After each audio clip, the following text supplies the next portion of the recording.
time is 6 o'clock, and the July 23rd, 2026 regular meeting of the Vernon Hills Board of Park Commissioners is called to order. May I have a roll call, please? Commissioner Beaumont. Here. Commissioner Jacobs. Here.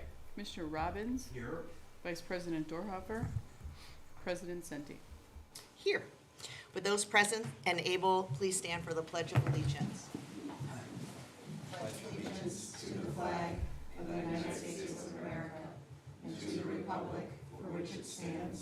One nation, under God, indivisible, with liberty and justice for all. Items under the omnibus vote agenda are considered routine and/or non-controversial and will be approved by one motion. If a separate vote on any one item is desired, it will be pulled from the omnibus vote agenda and voted on separately. Omnibus vote agenda items are A, minutes of the regular board meeting, June 25th, 2026, and B, payables and payroll through July 23rd, 2026, in the amount of $952,431.63. May I have a motion to approve the omnibus vote agenda? So move. Second? Second. Any discussion? Roll call, please. Commissioner Beaumont. Yes. Commissioner Jacobs. Yes. Commissioner Robbins. Yes. President Senti. Yes. Director Mitchell, are there any changes to the financial reports on file for the period ending June 30th, 2026? There are no changes. Thank you. At this time, the board will hear remarks from the public. Are there any remarks to be heard? Seeing that there are no public remarks, we will move on to the next agenda item, and that is there are reports and communications. Staff and committee recommendations have been presented to the board and are on file. Director Mitchell, are there any changes to the business services report on file? Just two changes, all great news. I would like to announce that we have a acceptance from John Eldridge for the Recreation Program Manager position. He's going to begin on August 3rd, and he will report to Lacey and will oversee recreation programs. This will include supervision of the Recreation Supervisor of General Recreation, Recreation Supervisor of Cultural Arts and Special Events, and the Recreation Supervisor of Schools Out program. So I was actually able to sit in on one of his interviews, and I'm very excited to have him a part of the team. That's great. And the second update is, as of today, we had a acceptance for the Park Maintenance 1 position. Benjamin Patterson will be joining the Park District with a start date of August 10th. Wonderful. And Thank he you. actually used to work for the Park District in a different capacity, I believe under IT at that time, several years ago. So also another great addition to our team. And that concludes any updates, but I'm happy to answer any questions if there are. Any questions for? I have a couple. Yes, go ahead. Couple things. In your report, you talk about the health insurance and the changes for 2027. When did the new premium cost take effect? The rates are for a calendar year, so it would be January of 2027. Okay, so that would affect 5 months of our budget Correct. that we've already done for this year. Yes. Okay. And when will we know some exact figures of what the increases are going to be and the dollar amounts? It will be a little bit longer. I am going through a process right now to vet our options. We also have reached out to staff through a survey to get a little bit of feedback for that to be taken into consideration.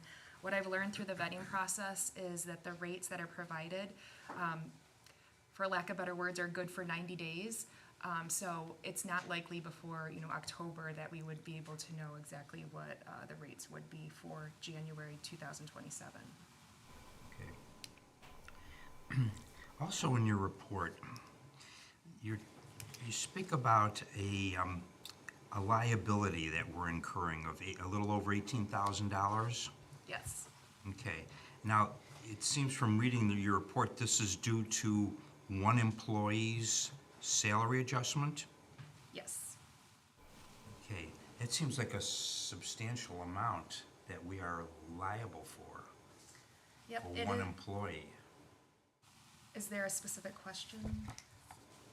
Well, my question is, to me, I'm just looking at the amount. We have to incur an $18,000 liability. How long is that? Is that paid at one time? Is it paid over X amount of years? How does that work? Sure. And just to explain, the increase is due to a promotion, a legitimate increase that was for a position that moved from an entry level to a supervisory position. So it was a legitimate increase, no padding of any certain reason for, before somebody retires. I know that's one of the reasons why accelerated payments are a concern for IMRF. And once you receive this information from IMRF based on their calculations that they have when an employee retires, you have the opportunity to justify why that increase is happening. And we were able to do that, showing the offer letter, showing the job descriptions for the position that the person had versus what they retired in, to solidify why the increase was there. And through that process, they can approve the exemption, and that was approved. However, exemption does not relinquish us having to fulfill that $18,000 amount. What it allows us to do is not pay it in one lump sum, but instead have it incurred into the IMRF employer rates over a course of time. I don't know exactly what that span of years looks like, how long that is, but it will not be a one lump sum payment. Okay, so, and this is due from an employee going from an entry level all the way up to a supervisor at one time? Yes. And it's all And it's we're- all legitimate, and it's also not the first time that we've experienced this as a district. I'm still a little confused, so why would we have to pay any more money for this? I'm just, Because it's the employer's portion of the IMRF. okay, but we that paid they the get employer's portion. at the salary that they were at. Right. So when they increase, we have to pay that difference. Okay, but that doesn't kick in until they start at the new salary. So I'm just still confused. Their liability, or our liability for one employee is $18,000 a year? I'm just, I'm very, No, it's not 18,000 a year. It's over the course of the time for that 5-year period leading up to their retirement. So this is a retired employee who retired from our park district, and the liability is the difference between those last 5 years to make up for what their retirement payout. because haven't we been paying the proper amount, up until retirement date? Yes, but the amount increases based on what they retire, what their salary is for the last 5 years. It is standard procedure with IMRF. It's no different for us going through this than any other park district. Because I've never really seen this. We've had a number of employees retire over the years, and I've just never seen this kind of amount. We have experienced this since I've been in this role, an accelerated payment that we've incurred with other retirees. Fortunately, it doesn't happen often, most likely because the employees are in that role and typically may only have the 3% increase over the last 5 years of their employment. But in these cases, when the salary jumps significantly, then we have to make up for it, as President Sente said. We have to make up for that. Okay, I could go on and on. I'm just not, I just don't understand this. But,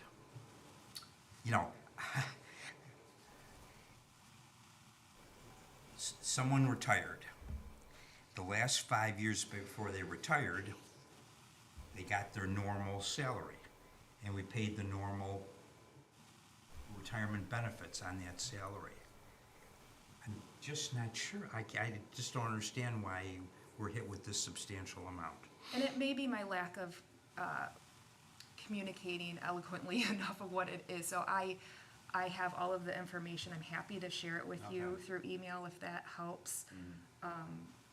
That could break it down, and it's very transparent on the IMRF website, and I'm happy to pull that if it's something you'd like to read. Because the last 5 years before this employee retired, they weren't at the lowest level of salary. They weren't at the starting point. And then all of a sudden, 5 years later, they retire at a much larger salary. But, okay. Yeah, if you could send me that information, it'd be great. And Jessica, maybe also having a copy of the current state laws as it in respect to this issue might be helpful. Like just a general summary of that, and as long as you're sending it, why don't you just send it to the entire board? Sure thing. I think that would be helpful for all of us. Thank you. Commissioner Robbins, do you have anything else for Director Mitchell? No. All right, where were we? Let's see. We're welcoming Recreation and Facilities Supervisor Taylor Witter. Taylor's here representing Director Marinenko. Taylor, are there any changes to the recreation report on file? No changes. I do have a couple of happenings in the department to share. Great. This past Sunday, we are doing a flash sale through this Saturday for Turtle Creek Water Park, where it is the standard pricing is half off. So as of this afternoon, there's been 10 passes sold. This wasn't offered last year, so that's a great result. For events, we had the park party on July 8th, and there was an estimated 300 people in attendance for that. That following Saturday, on the 11th, we had the first ever Lazy River 5K, and we maxed out with all of the participants at 75. So that was a net revenue of $1,900. So that was a great turnout and a lot of great feedback from the participants. This upcoming Saturday, there are 2 events that are happening simultaneously at Turtle Creek Water Park. The longest event is the family campout, so there's gonna be 19 families that stay overnight into Sunday. And simultaneously with that on Saturday night is the Flick and Float, and there's 52 people signed up for that, so that will reach 128 people, including the multiple family members at the campout. And a combined revenue for both of those events as of right now is about $2,600. Thank you. Does anyone have any questions for Recreation Supervisor Witter? I do. Yes, go ahead. I was looking at the numbers for the camps that Lacey put in the memo, and she says that the camp enrollment stays steady, but there was a 10% drop this year, and I'm wondering if there's any parameters that are not listed in there that might account for, like, do we have less camps? Is there less enrollment in the districts that feed into our park district? Does she have any additional information about that? I'll jump in on this one for Taylor. And by the way, I just want to mention that Taylor is the Recreation Facilities Manager, just for record. Oh, sorry, it says, But as far as the reason is, so this is a report that we've provided historically in the past to you guys with the change in superintendent to director. How those numbers were calculated was assumed, and it wasn't something that was communicated. So there's no historical record. So staff estimated the process, and what they did is when you brought that to my attention, we did some research and we discovered that the extended camp, which is our kind of a before and after school option for those that need a little bit more day-to-day coverage for childcare in the camps, was included. So those numbers for 25 would have gotten skewed.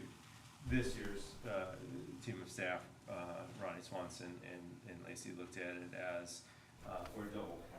It's the same kid. In order to be enrolled in extended time, you got to be enrolled in summer camp. So let's not do that. So that does skew the number. Budgetarily, we're up in our revenue for camp, which would probably mean we're up in participation. So if we were to recrunch those numbers, it was actually an average of about 296 kids a week. Okay. So there is that increase. There is an So increase. our error in the reporting, but thank you for asking the question. We're able to resolve the. Matt, I think this would be the appropriate time to also bring up the comment about what's happening at Lakeview Fitness, that report, because I don't think there's anything on the agenda here for that. It is on the agenda later on. Oh, okay, I will wait then. Okay, moving along. Director Fleischman, are there any changes to the Parks report? No changes to the report. I do want to bring up the last paragraph there, the Rainy Park shade structure for discussion. As staff, we're just kind of requesting direction from the board on what type of structure that we're looking to see there. There are two options. We have standard shade structures or the pergola that was there before. They obviously vary significantly in appearance, maintenance requirements, longevity, and the amount of shade they provide. Direction from you guys kind of will allow us to proceed with design, budgeting, and to begin the procurement process. As you can see, we've received pricing from some of the shade structures, or for a shade structure from Cunningham Recreation. They came in at $23,274.85. And we got a feasibility pricing from Polygon of $77,000 to $94,000. And that is without engineered drawings, so that's why it's the price range and all that. So we're just kind of looking for some direction before we proceed one way or another. Sure. I'm gonna probably start to my left today because Commissioner Beaumont lives in that area, and then we'll just go around the dais. I do live in that area, but I am just one person who lives in that area. So I'm wondering, Sure. did you talk to the board, the HOA So board there? I've been in contact with Tim Burt, who is, I think he's president. Yeah, I think so. And he's okay either way we go. I think my feedback that I've received from him is they're looking for shade at this point. Some storms have taken out some trees in the area, and so they're really looking for more shade in the area at that playground. And then this polygon structure is brown, is that because it's a metal instead of a wood? It's metal, they can paint it however we choose, it doesn't, this is just a rendering of what it would look like to fit the spacing. Right. So we could go white like that was there before, that shouldn't change price at all. And then actually with the polygon structure, the supports on the bottom are actually steel to give it a little bit longer longevity. I did receive a price from one company, I believe it's called On Deck, who could do all wood in the 50 to 70,000 range.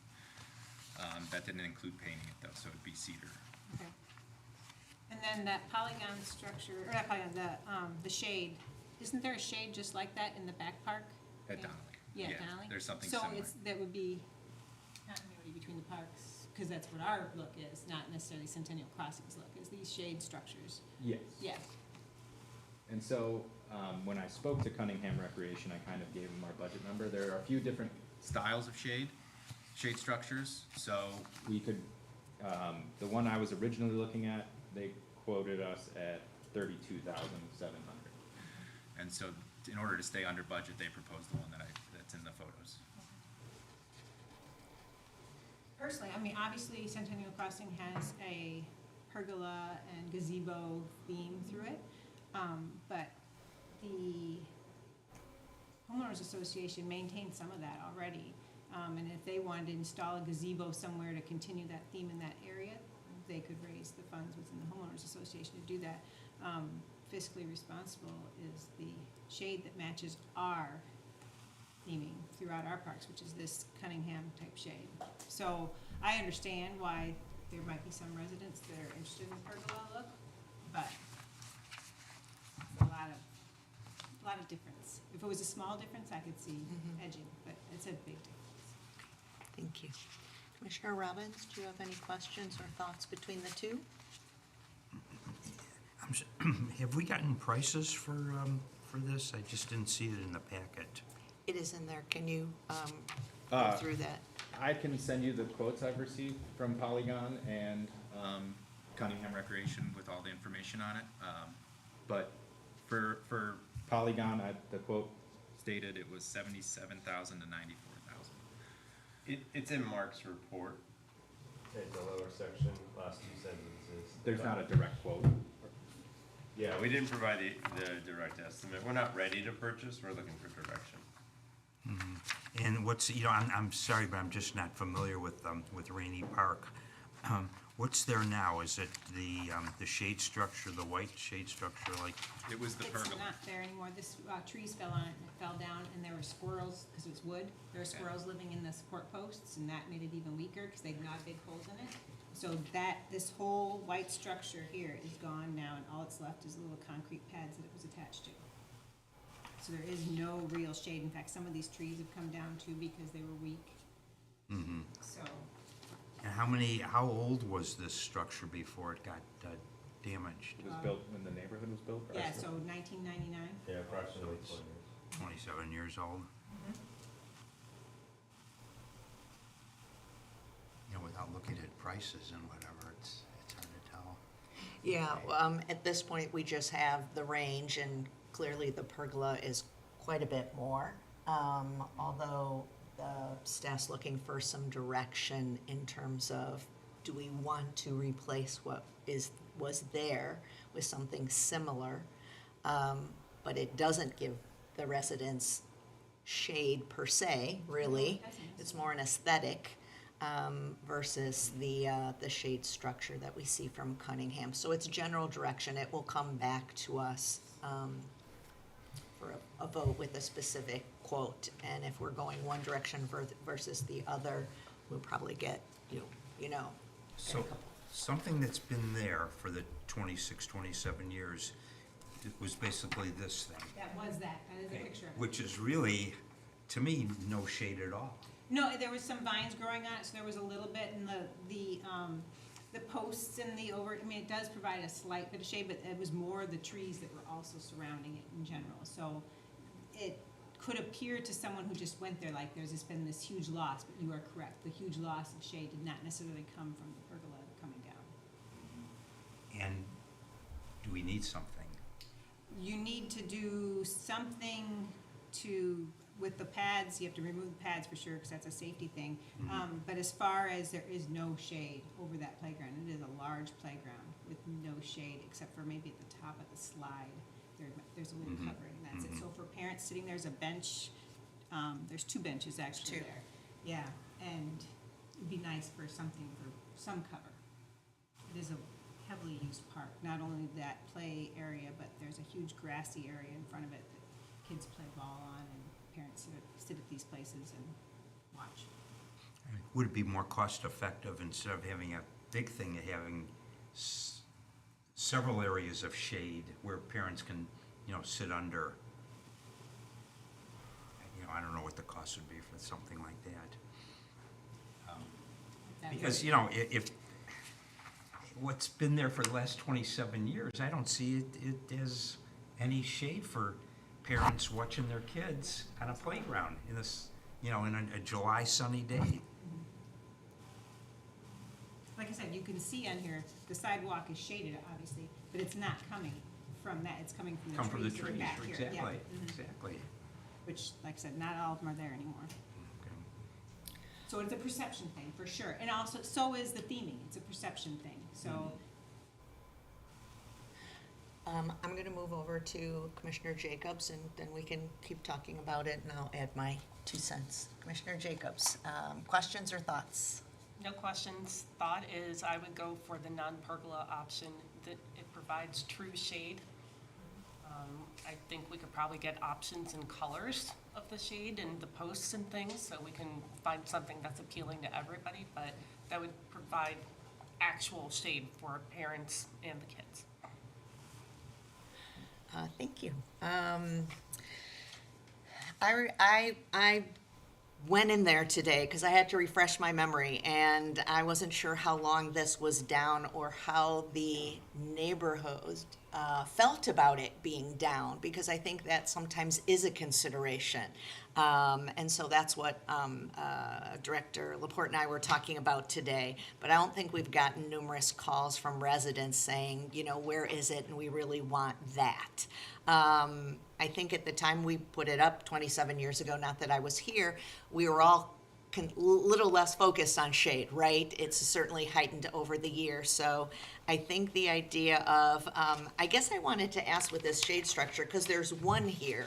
And by the way, today isn't a great day because there was plenty of shade there, but it's kind of cloudy, right? So are we looking to put one of these up or several in a row that would mimic that? And is it more for the parents, again, at the benches, or a little bit also creating some shade for the playground? So the original proposal for the 23,000 covered two of those, and they would be angled. You can see it's a cantilever, so it juts out from the support, and they would be over the benches.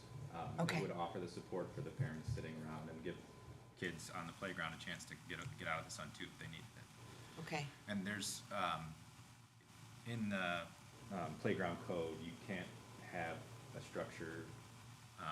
There's got to be a certain distance between the overall structure and the shade structure, so kids can't hop on top of the shade structure. So that's all been factored in too. okay. Because mostly when we're doing playground stuff, the shade structure is part of the Yeah. playground, right? Yeah. Okay, so it would be behind the bench, kind of cantilevered Yeah. over it. So we would have to remove the concrete pads as they are. So there's 3 footers remaining. Staff Yeah. has removed the other ones. I've purchased some solar bollards that we can put out there, and if people in the neighborhood are walking their dogs at night, it'll offer a little bit more light. Okay.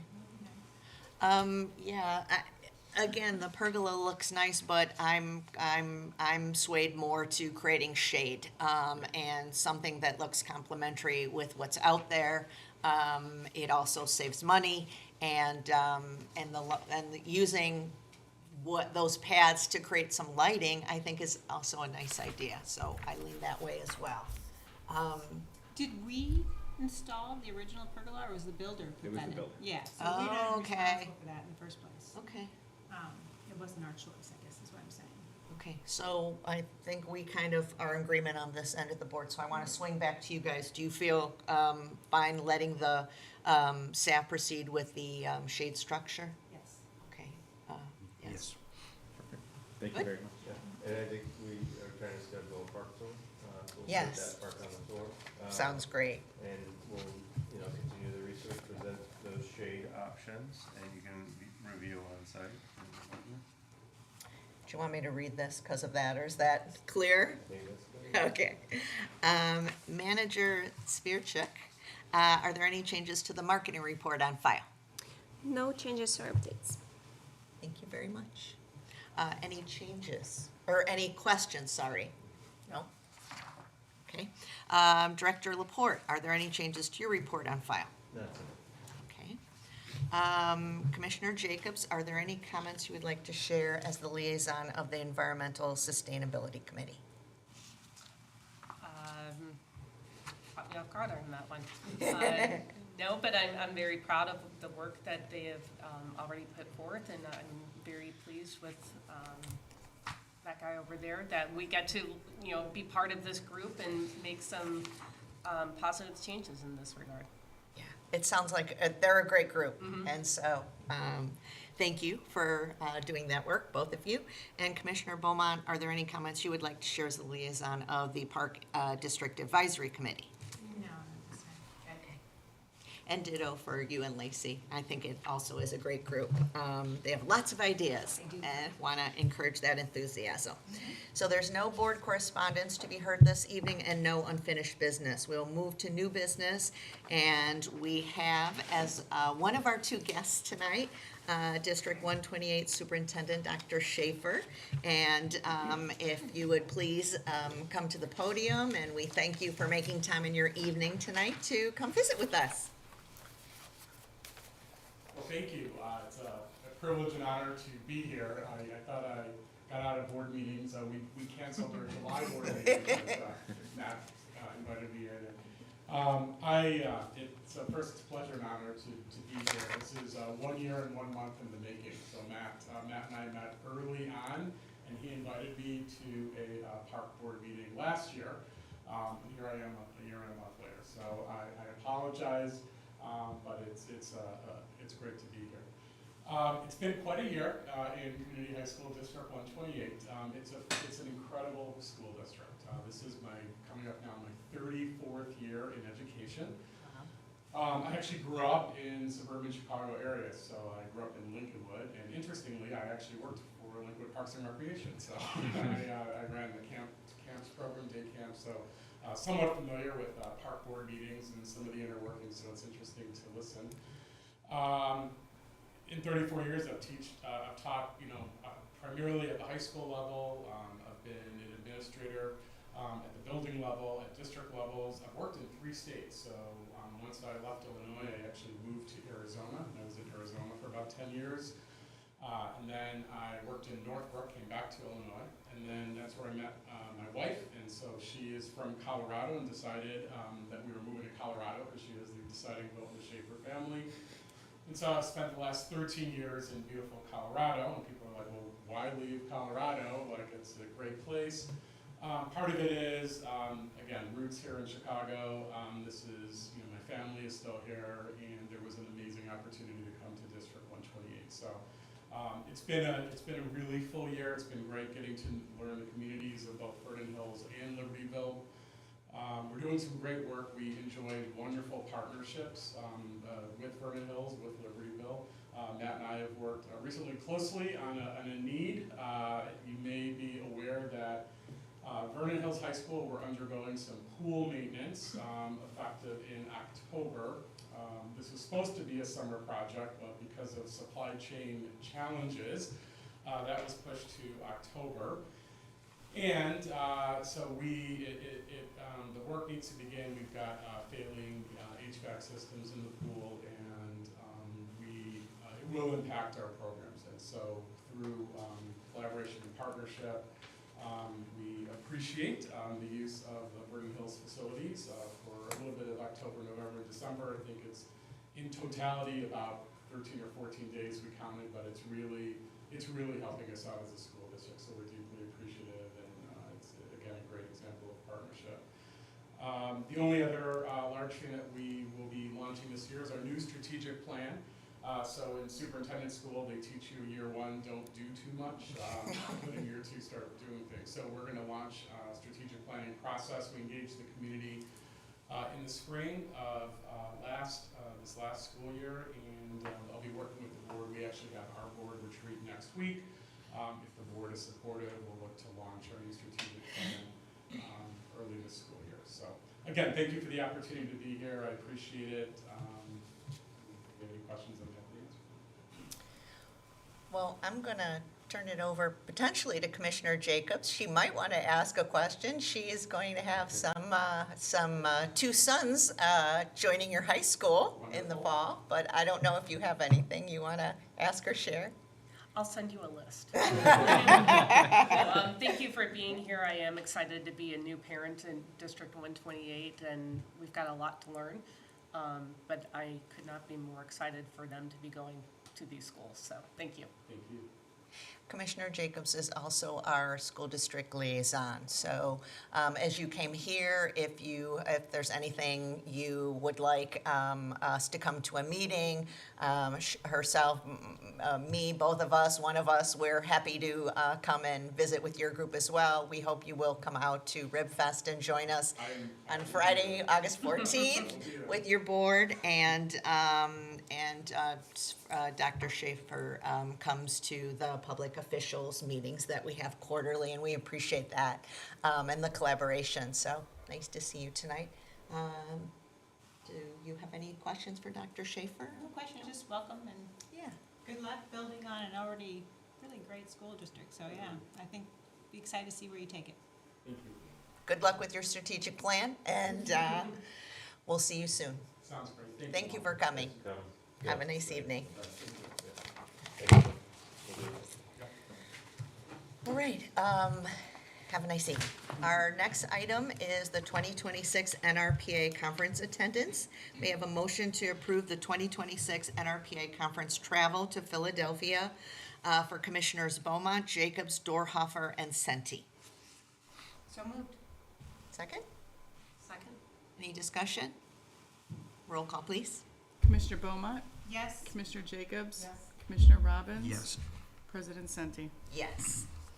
Thank you. The next item is ordinance 06-26. It's an ordinance declaring a surplus and authorizing the sale or other conveyance of surplus property, personal property of the Vernon Hills Park District, Lake County, Illinois.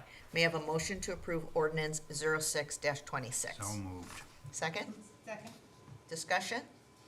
Roll call, please. Commissioner Beaumont, Yes. Commissioner Jacobs, Yes. Commissioner Robbins, Yes. President Senti. Yes. The next item is Resolution 05-26 PCSI Custodial Services Extension. May I have a motion to approve Resolution 05-26? One yes, one a second, right? Any discussion? Roll call, please. Commissioner Beaumont, Yes. Commissioner Jacobs. Yes. Commissioner Robbins, Yes. President Senti. Yes. The next item is the fiscal year 26 year-end Lakeview Financial Summary, discussion only. So, are there any questions the board would like to ask Director Laporte or staff about what was presented in the summary? I have Please. a couple.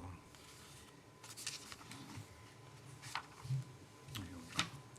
So, I'm a little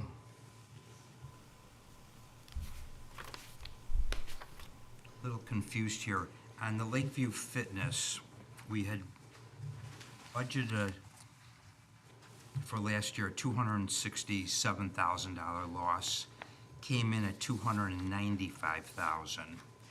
I thought in the actual amounts that we had been given, that the loss was about $175,000.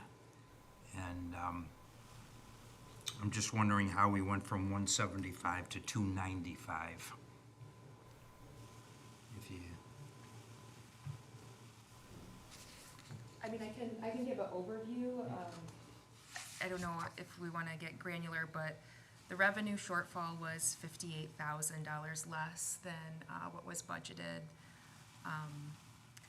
The main contributors, while we reviewed that, aquatics with the British Swim School was quite significant. We also had, that was annual memberships as well. We did have just general program fees, open swim, swim meet fees, daily admissions, personal training, and special event fees collaboratively made up that deficit. We did have offsets by revenue that exceeded the budget. So when you think of annual memberships, actually our monthly memberships did increase. So it kind of was just a differentiation of how people were purchasing their memberships at a glance. Also, our pass sales, our fitness programs, and our sponsorships did offset that.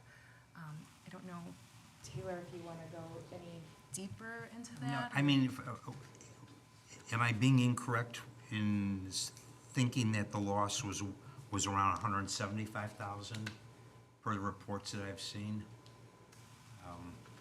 Are I you? know you can't, obviously. Yeah, I don't know. Are Look you at what I'm referring to thinking the and what I've budget seen, but- workshop reports, or, because that's when we would have provided projections, but I don't have that in front of me. Okay. I was surprised to see the $295,000, well, the $267,000 loss. Well, Jessica, no, wait, is say, it- these are budgeted. Yeah, also just. What about, where's the actual? The This is actual the- is the May 31st. Yes, It says budget year to date, but you should interpret it as, So these are it's not budget, it's the actual amounts. Mm-hmm, okay. I'm just, because I know when we had first seen the financial statement, it was like $175,000 profit. well, But then when we put in all the expenses that we should be There you putting go. in, it came to like $175,000 loss. It was like $350,000 of expenses that we attributed back to which we should have been doing from day one. And And that is noted in the box below. so that box below reflects what is included in the expenses in the section above. So the 170 some odd thousand that you're thinking did not include the Fund 02, the rec fund, expenses of some of the benefits, et cetera. But that's been included in this report. So this is the bottom line. Now, remember, we have changed this for fiscal 27's budget. So all of the Expenditures that we have to pull in the 26 budget from the rec fund is now already in the Lakeview Fund. So you're gonna get, you know, kind of a true bottom line as we move forward and do this report again in 6 months. I'm also confused on the month of June. You know, you say revenues are unusually high in June due to the deferral of funds from the previous fiscal year. But wouldn't that have been incorporated in the months, you know, May, April, March, whatever? I'm just, it seems like it's unusually high amounts in, So the memberships were new, or it may be, it may also be some program registrations. And we do deferred revenue, instead of accrual, so it's instead of when the membership sale is made or the program is enrolled, it gets deferred until that fiscal year starts, which is June 1. and it's that kind of, that amount. We budget for that. Okay. And we set up our allocations that way in our budget report, so we know how far off or how far above we are on budget. Okay, thank you. And I just want to add, though, the net impact is a $28,000 difference from, you know, the budgeted versus the actual, because the staff did have expense savings of just about $30,000 as well. That was better than anticipated for the budget. So there definitely is something to be said for that monthly allocation review of the revenue and expenses where staff can pivot and adjust accordingly. Thank you. So this is discussion only. I wanted to just say that I think my understanding is that we were going to do this twice a year. That was our understanding last time, right? Oh, we said Lakeview twice a year, but Turtle Creek Water Park only once at the end of the season when we felt like we had all the information. I think in terms of Lakeview, both when we did the 5-year look ahead and when we did the budget planning this year, we had some feedback from the board that we all wanted to move towards adding eventually just continuing to move as many expenses that are attributable to Lakeview. And so the negative number will get worse for a while at our direction because we wanted to see a more accurate picture, and we want to balance that with the information we got. But also, we know our revenues are stronger. We've made some changes in the last few years that have improved our revenues, so that's why we're looking to consider to do that. So I kind of want to refresh my memory and remind myself that we have made all these changes and decisions as a group. And I think we are moving in the right direction of allocating it properly. I have, with that said, I have more of a comment for this report that I would like to see as we make additional changes. So it's 3 things. One, I would like if we could see a little short memo or explanation that highlights some of the things to point out and remind us, because we're only going to look at this once every 6 months. Not to any degree of as long as you do with when you do your budget memo, but that's excellent. It's so helpful for us. So something shorter that comes from Lacey, you, Jessica, whatever, that would be one part that I think would be helpful. I think we asked for the expenses where we would have a little bit of a breakdown, some key categories, and so instead of one, just having some larger categories, like maybe the staff category, maybe rentals, or what we get from the swim team. I mean, we don't have to break it out and go crazy, but a little bit more than just one number for expenses. I think that's what the board asked for and would be helpful.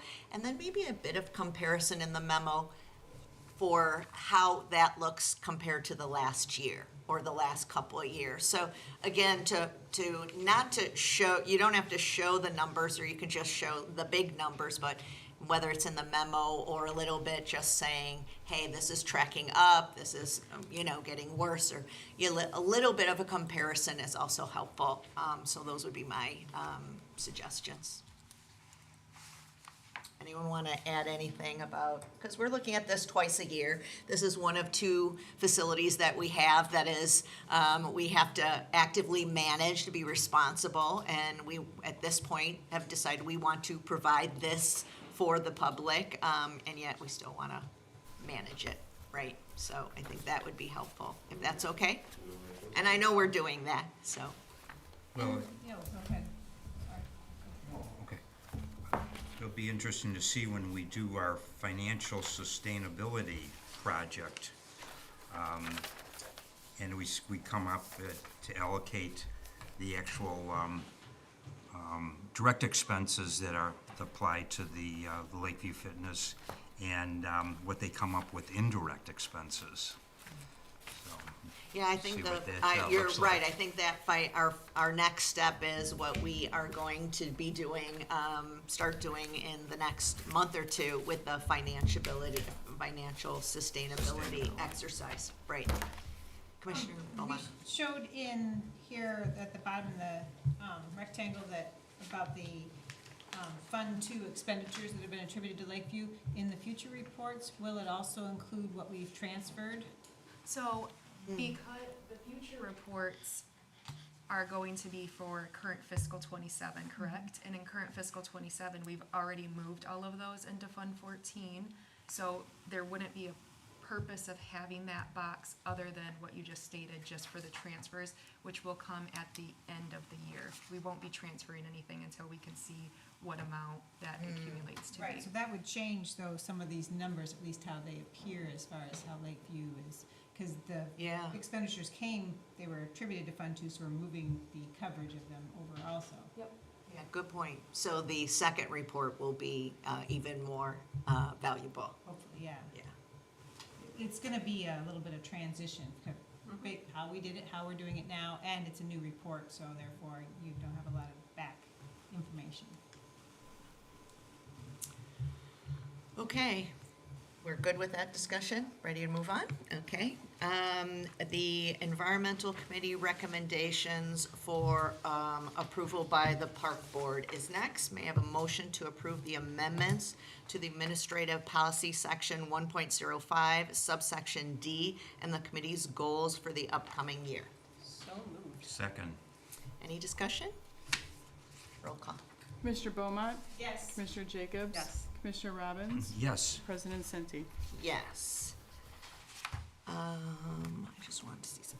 Okay, the next item is the Park District Advisory Committee recommendations for approval by the Park Board. May I have a motion to approve the dissolution of Administrative Policy 1.04, the amendments to Administrative Policy Section 1.05, subsection D, and the committee's goals for the upcoming year.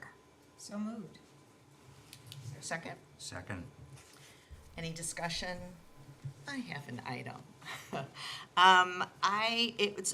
It all looks good. The last goal is something that we discussed last month, and I gave a call to Director Laporte, and I think he and I are aligned in that the executive director will give an overview of the IGAs to the committee.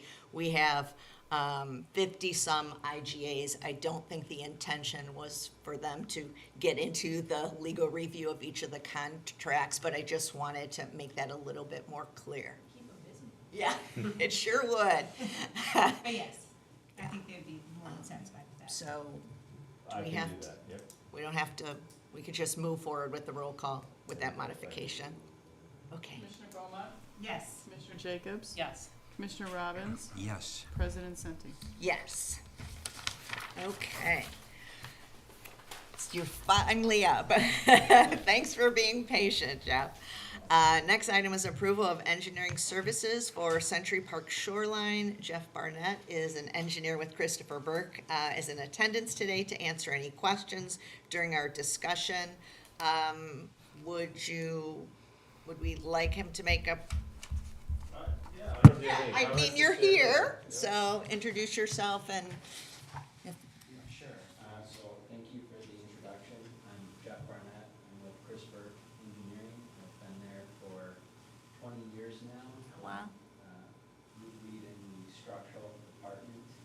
I was actually part of the inspection team that came out last year to look at the three bridges at Century Park and help put together the proposal. So I'm here to answer any questions that you may have, and really looking forward to working with you. Thank you, Jeff. Does anyone have any questions regarding the proposal, the contract, or anything about the project that you want to ask while Jeff is here? I'm good too. Anything, Bruce? No. Okay, then may I have a motion to authorize Christopher B. Burke Engineering LTD to complete the professional engineering design services for the Century Park Shoreline Restoration Project at a not-to-exceed cost of $99,150. So moved. Second. Any discussion? Roll call. Commissioner Beaumont, Yes. Commissioner Jacobs. Yes. Commissioner Robbins. Yes. President Senti. Yes.